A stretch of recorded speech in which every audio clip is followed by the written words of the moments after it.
detected. Begin sequence. Now guys, Pacman was a huge disappointment. Let me start it here and you will see just how bad it is. It was a shocker. The ghosts were all flickering, which I guess ghosts probably should do, but it just looks bad. The sound of the eating of the dots is horrible. The maze isn't the right maze. When they are blue, I can't really tell if they're blue or not right now, or when they're changing back. It's just horrible. The Pac-Man, you know, looks terrible. He's got the eye on him, which he shouldn't have, and he only goes graphically, he only goes left and right. He doesn't move up or down in terms of his graphical shape doesn't change. Oh shoot, I was trying to get that horrible little wafer thing that's supposed to be the cherry in the middle.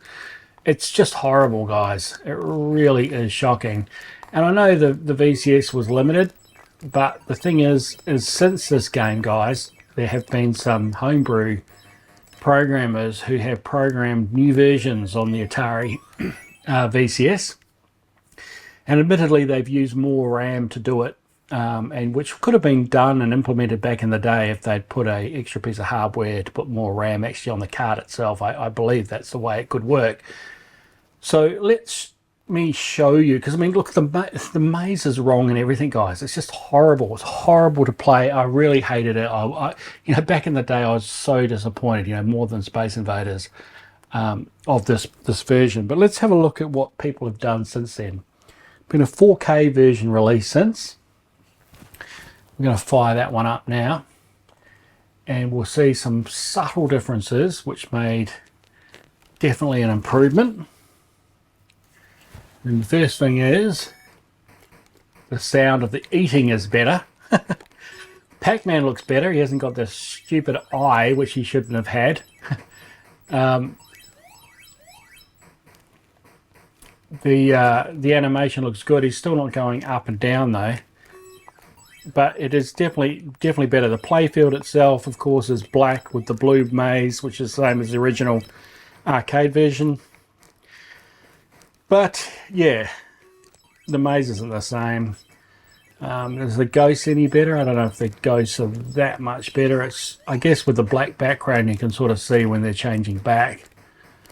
So yeah, it's definitely an improvement, and full props to the programmer who did this. We get that little extra bonus, but it's still not quite arcade quality, is it, guys?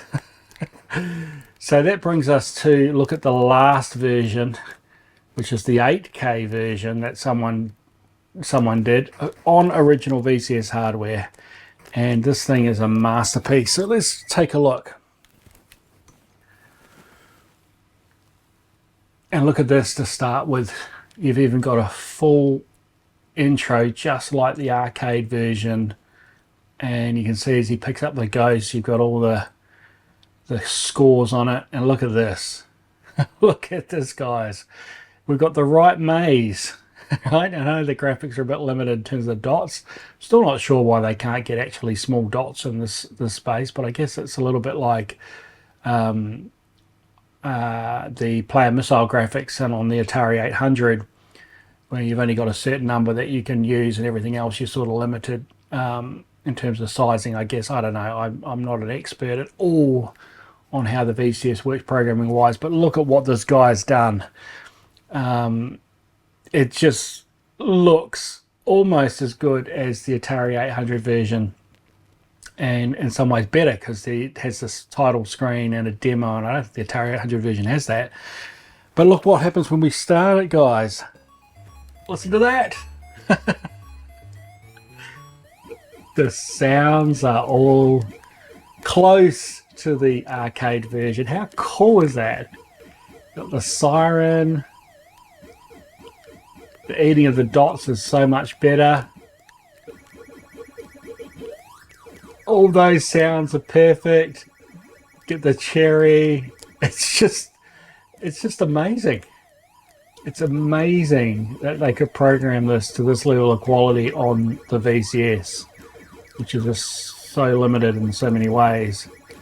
And you can imagine if this came out back in the day, if this version came out, it would have been like, it would have been the best seller for Atari. So it just goes to show, like, the skills of programmers, that after having the hardware for so many years, they've worked out all sorts of ways to trick the system and get seemingly more power and abilities out of it. That's how you go. Look at even down the bottom, you've got the number of packs down there, you've got the fruit showing, it comes up with the ready, it's got everything. It's absolutely incredible. Flashing screen. It's so good. In fact, if the dots were just actual dots, it's almost indistinguishable. Well, not quite, the ghosts don't quite have their white eyes and all the rest of it from the arcade version, but come on, man. This is really, really good. Really good. And it's so good that I'm actually enjoying playing it right now. I just can't believe the sounds and everything, given what Atari released.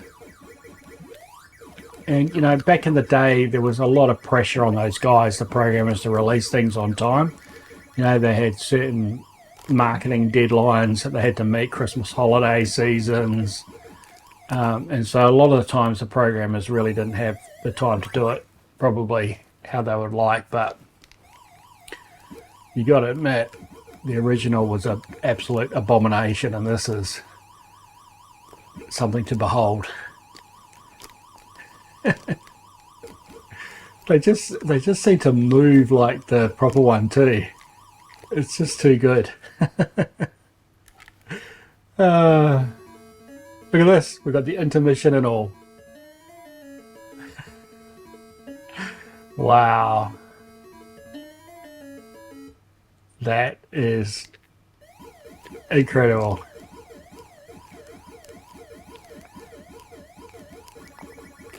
And it's pretty challenging too, like they move faster than you. Got an extra pack. Got the nice sound. For the extra man. Oh, couldn't make it. In fact, it's a little bit, it's quite nice actually, the sort of ghosting effect that's still apparent on the ghosts themselves. That little transparent effect. It was could have worked quite nicely on the arcade version. But without a doubt, this has got a similar feel. You sort of you feel like you're playing. Oh wow, you're playing Pac-Man, eh? Anyway, guys, that's it. Let's finish this video up. You belong.